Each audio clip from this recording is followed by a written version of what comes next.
இன்றைய செய்திகளை உங்களுக்கு வழங்குவோர் Kovai Amrita International Institute of Hotel Management கல்லூரி. கோவை பெரியநாயக்கன் பாளையத்தில் மாநில அளவிலான 8வது சதுரங்க போட்டிகள் நடைபெற்றது. போட்டிகளை கோவை மாவட்ட சதுரங்க கூட்டமைப்புடன் இணைந்து தி யுனைடெட் பப்ளிக் பள்ளி அதன் வளாகத்தில் நடத்தியது. இதில் வெற்றி பெற்றவர்களுக்கு ரொக்க பரிசுகள், கேடயம் மற்றும் கோப்பைகள் வழங்கப்பட்டது.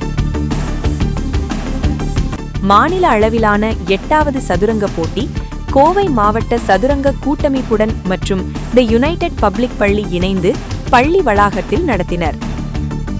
இப்போட்டிகள் கோவை மாவட்ட சதுரங்க தலைமை ஒருங்கிணைப்பாளர்கள் கண்ணபிரான், சந்தீப், தனசேகர் ஆகியோர் தலைமையிலும், தி யுனைடெட் பப்ளிக் பள்ளியின் செயலர் முனைவர் மைதிலி சண்முகம், யுனைடெட் கல்வி குழுமத்தின் நிர்வாக இயக்குனர் முனைவர் சிவகுமார் ஆகியோர் முன்னிலை வகித்து சதுரங்கம் விளையாடி போட்டிகளை தொடங்கி வைத்தனர்.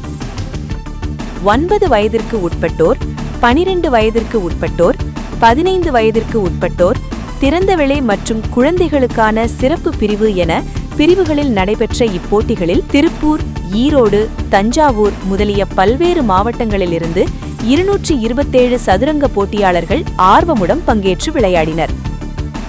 இதில் 9 வயதிற்கு உட்பட்டோர் பிரிவில் 47 வீரர்களும், 12 வயதிற்கு உட்பட்டோர் பிரிவில் 77 வீரர்களும், 15 வயதிற்கு உட்பட்டோர் பிரிவில் 51 வீரர்களும், திறந்தவெளி பிரிவில் 52 வீரர்களும் பங்கேற்று விளையாடினர். 9 வயதிற்கு உட்பட்டோர் பிரிவிற்கு 6 சுற்றுகளும், 12 மற்றும் 15 வயதிற்கு உட்பட்டோர் மற்றும் திறந்தவெளி பிரிவிற்கு 7 சுற்றுகளும் நடத்தப்பட்டது. முன்னதாக இதன் தொடக்க நிகழ்வில் யுனைடெட் பப்ளிக் பள்ளி முதல்வர் ஹரிணி மற்றும் துணை முதல்வர் அனிதா தேவப்பிரியா ஆகியோர் போட்டியாளர்களுக்கான விதிமுறைகள் மற்றும் வழிகாட்டுதல்களை வழங்கினர்.